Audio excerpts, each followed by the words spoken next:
Hello guys and girls, and we're back again for episode number 6. And today I have my man Mr. Bond Fitness, or Andrew Bond, actually his name is, out in New York bright and early at 6 a.m.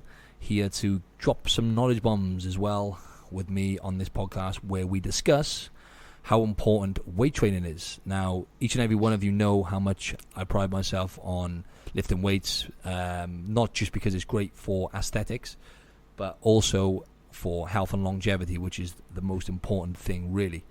And I wanted to compare it to cardiovascular training and why how the two are completely different, and why you can use each one as a tool to benefit you. However, I do see a lot of people overdoing cardio and really not doing enough weight training and not focusing enough on lifting weights and making weight training a priority, because it should be up there as a priority, especially when it comes to just overall health, because that is the number one goal here, really. And that's the objective of this podcast, is to try and educate people on health and wellness and learn as much as I can along the way. But obviously aesthetics, we all want to look good, let's face it. So weight training is gonna give you a better bang for your buck, combined with other things, obviously, when it comes to actually getting in shape and getting your metabolism working with you. So Andrew, what's your thoughts on the two, on cardio versus weights? I know it's a bit of a rant, like a bit of a wide kind of open question, but yeah, if you're married to the cross trainer and you're not happy with how your body looks when you take your clothes off, then you might want to prioritize strength over cardio.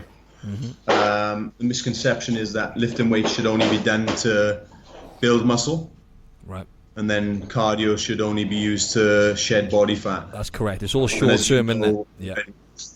Short term, yeah, you got to look at the long term process. But as you know already, you should let nutrition do the majority of the work. For sure. And use cardio as sparingly as a tool to create a deeper calorie deficit. If you hit the plateau and you get in a predicament, mm-hmm. just use that as a tool, as you've probably done during your prep. Yeah, exactly. And more recently for your for sure, yeah. So cardio is no different to anything else we throw in when we want to throw a curveball or when we want to progress generally in the gym. Everything should be done within phases, essentially, where you don't want to adapt too much to what you're doing, so you don't want to overdo things. Essentially, that's the best way to kind of simplify it. It's like anything in life. You don't want to overdo cardio, just like you don't want to overdo weights. However, as Andrew was saying, then when it comes to the building muscle, we don't look at the wider kind of spectrum when it comes to the end product and getting results going forward. We always tend to say, okay, if I lift weights, just like Andrew said, I'm going to build muscle. There's a hell of a lot more to weights than just building muscle. What the muscle actually does for the body and so on and so forth, we'll come back to that. But cardio, the myth and the kind of, I'm just going to say bullshit, that we kind of all seem to think that cardio is calories in and calories out. So if I eat 2,000 calories and I burn X amount of calories doing cardio, then I'm going to lose weight. And it's like, well, that doesn't really tell us much apart from the number on the scales. And it really, if anything, it's just going to do more harm than good if you're getting hung up on what the numbers say on the scales, because they really are just numbers. They're not really going to indicate good health, body composition, and all the rest of it. So weight training, guys, and girls, bone density, I'm going to go over a few of the health benefits first, and I'm going to hopefully get Andrew to chime in and help me out when I run out of ideas. I'm saying quite a lot again now, so I'm going to snap out of that. Anyway, then again, bone density and longevity and just strength in general. So strength, as I've heard myself on a podcast, repeated regular, is the foundation for pretty much everything when it comes to health and performance. We need strength, and lifting weights applies to what we do in day-to-day life. So everyday life kind of stuff we do requires strength, and it requires maybe a little bit of muscle as well for us to carry the shopping, to move stuff around. Just to be a functional human in this day and age does require a little bit of strength. So that's kind of the first thing that weight training is going to do, and strength training is going to increase your strength, which is going to improve how you function and move and carry yourself in day-to-day life. Also, there's bone density. So I'm going to get Andrew to chime in a bit in a minute as well. But yeah, bone density, lifting weights will definitely increase and improve your bone density. So as we get older, our bone density kind of disintegrates and decreases, and that makes us more prone and more susceptible to diseases such as osteoporosis and many other kind of illnesses. But yeah, osteoporosis is really common, and different types of arthritis. So if you want to kind of prevent these things from happening, or at least reduce the risk, then lifting weights with good technique is, it should be part of your routine. Any other things you'd like to chip in, and when it comes to the benefits? Yeah, I mean, like doing resistance training properly. Let's say that from the offset. Focusing on big compound lifts and building strength. Ultimately, it's going to give you good balance, stability, and you're going to move better. For sure. Right. So if you're focusing on cardio, opposite the resistance training, it prioritizes muscle. Mm-hmm. With cardio, it just burns more calories at any given time, right? Exactly. So, like, let's just say. So I want to focus on. Whilst you're on that note, mate, if I can just hold you there. So roughly, again, it's these are estimated kind of digits, but they're pretty give you an idea. So a pound of fat will burn you about 2 calories a day, let's say, whereas a pound of muscle will burn you anything from about 30 to 50 calories a day, per se. So you do the maths, and it just basically goes to show that if you build muscle, you're going to be burning more calories at rest, because your resting metabolic rate will be elevated, because muscle is expensive to keep on the body, and it costs a lot of calories just to keep that muscle on your body. Is that right, And? I cut you off there as well. Sorry about that. Yeah, mate. That's all right. No worries, mate. So even restricting calories and doing excess cardio, your body's going to become efficient at doing this in the body where you're at, right? Mm-hmm. So it can literally slow your metabolism down. That's right. Now, if you train and eat for optimal health and long-term health, you're going to look better, as putting on more muscle requires a lot more from the body, and should have your metabolism revving and moving in the right direction. For sure. So for me, doing excess cardio, if you continue to do cardio, you don't do strength training, and then you suddenly veer away from that training or nutrition one bit, mm-hmm. then you might see weight gain, or you may see you blow up, especially when you're trying to increase your calories and improve metabolism. Sure. Yeah, just to give everyone a heads up. So if you're doing cardio on a regular basis, this is why I wanted to do an episode on this, because what I've gathered is a lot of people kind of, as I said at the start, overdo cardio in a sense, and they don't seem to realize the science behind lifting weights fully. So when you're doing cardio on a regular basis, what's going to happen there? I'm going to say this again because I've got it on Instagram. When you're doing cardio on a regular basis, you're sending the signal to your body, if you're overdoing it, you're sending the signal to your metabolism to actually slow down and become less efficient at burning calories. It's a survival mechanism. So the body only wants to survive, and essentially that's what it wants to do. That's the top of his list, right, to survive, right? So if you're doing cardio non-stop and you're kind of cutting calories at the same time, which is a very common thing, people tend to kind of put themselves in a calorie deficit and then try and burn more calories in order to lose weight. You're then going to actually send the signals for your metabolism to slow down to keep you alive, because your body is like, okay, so this motherfucker is not feeding me enough and he's burning me out by doing cardio, so I'm going to have to slow down now to maintain all the functions in the body. So without going too much into that, don't overdo cardio and use cardio as a tool, and just focus really on your movement. I would recommend getting some sort of wrist piece, a device to track your steps and see how much you're moving on a daily basis, because the most of your calories actually burned are not going to be when you're doing cardio. Most of your calories burn are just going to be in day-to-day life when you're walking around. If you've got an office job, if you're sat on your ass, then the best part of your day is obviously being spent sat on your ass. So you should try and get up and focus on moving. Have a look at your steps on your Fitbit or whatever tracking device you have, and try and rack some steps up. So get up every hour or two, have a walk, go on a walk on your lunch break. And this is the kind of the active. You want to focus on the activity as opposed to burning your body out with cardio, really, is what I would say on that. So and that goes down to your NEAT as well. If people are not aware of this, is non-exercise activity thermogenesis. Exactly, which is everything you do outside exercise. So this can be housework, this can be walking, this can be taking the dog for a walk, taking some steps in work. Exactly. Your main focus should be on that.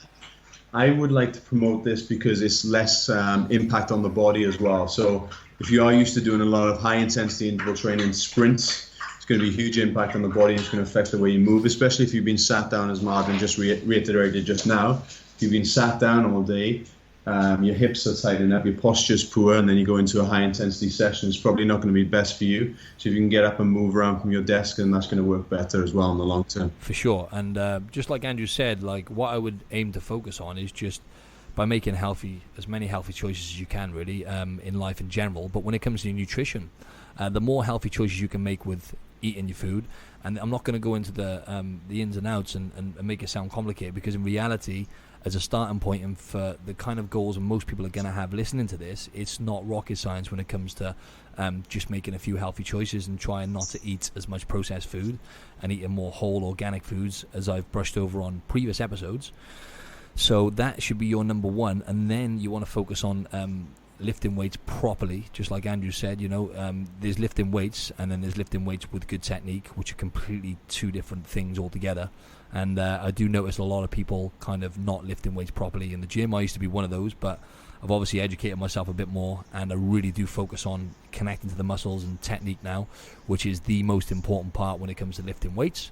I would say it's about 70% psychological, so you need to be thinking about where you're feeling it.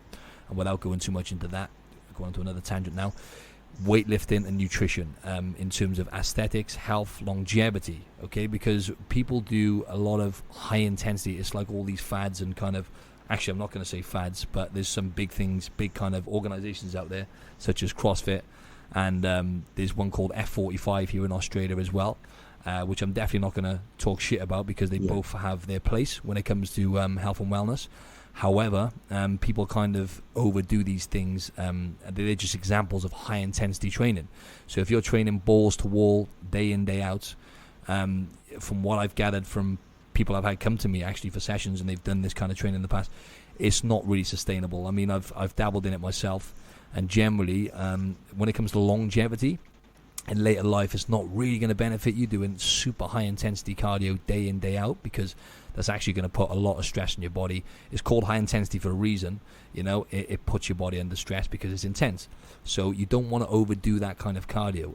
It has its place, just like Andrew said, and the high intensity cardio I tend to bring in for modeling shoes or shows. I tend to bring it in for about 3 weeks, just like I would do strength or any other type of training, for about 3 weeks before the body adapts and hits its peak and gets really good at it. That's when you want to move on, and you will actually end up getting diminishing results anyway if you do it for longer than that period. So you should use it as a tool, really. Do you reckon that's pretty much correct, Andor? Yes, sir. Use as a tool is the vital component there, mate. You got to look at steady state cardio. If you're going to use that, then that's going to be relaxing and better for your recovery. It also depends on your skill level, right? If you have poor skill levels, you're not moving properly, then you're going into high intensity interval training, and that's not going to be optimal for you. If you're going to go and do sprints or bike sprints, you may want to just stick to steady state and just focus on your steps. Yep. And then if you are able to do HIIT, then probably do 15 to 20 minutes. If you can do any longer than that, then you're probably not training hard enough. Yeah, and HIIT is high intensity interval training, in case you guys and girls didn't know. So it's just what I was talking about then. Yeah, some very good points made there by Andrew. So let's just look at metabolism, guys and girls, because I mentioned in the last episode, actually, the brain is actually one of the most complex things on the planet. And when it comes to humans and other animals, it's up there with the most complex. However, metabolism is next in line. So metabolism is a very, very complex, mechanism. And in order to get your metabolism working with you and to have a healthy metabolism, it takes some time. It can take some time, and it takes, like Rome wasn't built in a day. So the metabolism is the brain and the metabolism are the most important parts to anything, really. But when it comes to training, obviously, you need to get your metabolism elevated and working with you instead of working against you. And from what I've gathered from clients I've dealt with and even some people online, actually, they've actually obviously I'm not a doctor, so I don't know if they've done any serious metabolic damage, but it definitely haven't done their metabolisms any favors from what the type of training they've done in the past, which has been balls to wall, high intensity cardio, and just way too much cardio in general, and they've ended up kind of, and obviously combined with that, their diet's been all over the place, which is actually the number one thing really.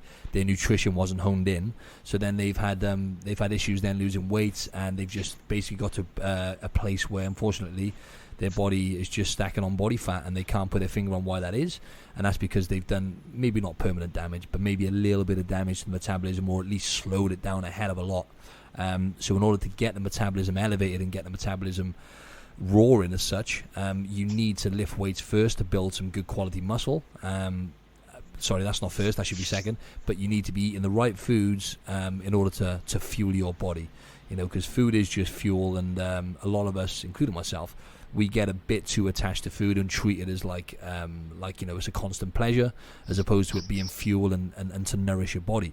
So that's the number one thing. You need to get the metabolism elevated, the metabolism functioning efficiently, in order for you to get in a good place with your health and aesthetics, really. So in order to do that, lift weights to build some muscle, and just don't overdo the cardio. Move, focus on maybe tracking how much movement you are doing, like I said, by getting some sort of device to track it, like a Fitbit, and just go down that road. So just don't overdo the cardio is what I'm trying to get at, really, because I've seen people do more harm than good.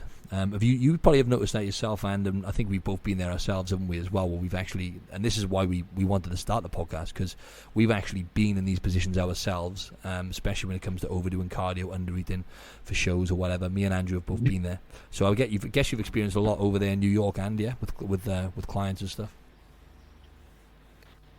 Yeah, I think the biggest issue you see is that people do restrict their calories too much, and then they do excess cardio. Now, the problem with this is that if you've restricted your calories too much from the start, and you have to lower your calories again, then chances are you're going to starve the body. Mm-hmm. I'm not going to pick on the female clients with this too much, but I see this regularly with female clients. I reckon you should mention them. I reckon you should shout them out, mate. I reckon to keep them on their toes. Pick on them a little bit. Some males, well, I'm not just going to be sexist there, all right? But there's definitely a paradigm shift now. We're slowly turning the corner. And you've got to thank kind of places like CrossFit now in terms of females lifting weights. Mm-hmm. So I'm not going to knock on them too much. But I think the issue is that females always tell me that they don't want to get big and bulky.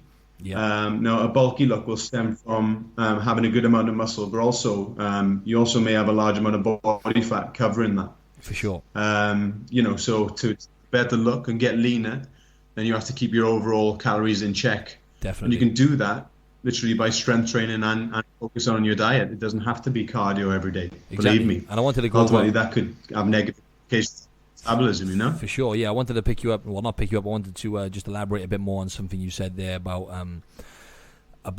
CrossFit and about building muscle and stuff. So yeah, I've had the same issue myself, where I've had actually it's all female, where they've been, oh no, okay, I don't want to do heavy weights because I've done it before and I tend to just go really bulky. And so what I try and explain to them without being patronising or making them feel bad is essentially, well, I'm just going to go over this quickly as well, that muscle is actually 3 times more dense than fat. So if you've got some fat on your body, just to make it pretty simple, it's gonna spread out a bit more around your body. So when it comes to people looking kind of bulky, generally that's because, as we mentioned, the nutrition is not really honed in properly, and they're probably maybe overeating. And what they actually saw is potentially more body fat. Well, actually, I'll say most likely more body fat than it is muscle. So for a woman who builds muscle, they're not going to get bulky. It just doesn't really work like that. Women, unless they're on a shitload of anabolic steroids. You're still struggling now, right? Exactly, mate. It's taking me barely. You're still struggling to build muscle now. So. Exactly. Chance would be a fine thing if I could just stack muscle on really quickly. It just really, girls, it just really take it from me and Andrew. It does not work like that, right?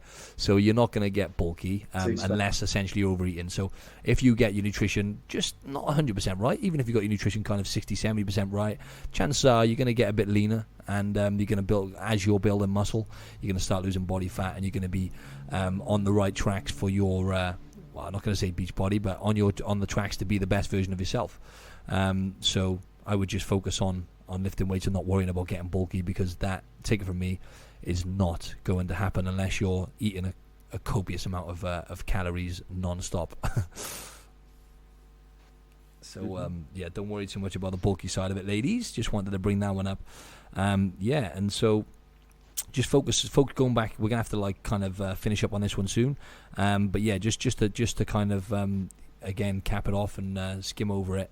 Focus on weight training, nutrition, over doing high intensity cardio and crazy cardio modes. Okay, guys and girls, because you'll get better results in terms of your physique, longevity, wellness, and just overall health. So that's what I would say to put my point across. Anything you'd like to mention, and?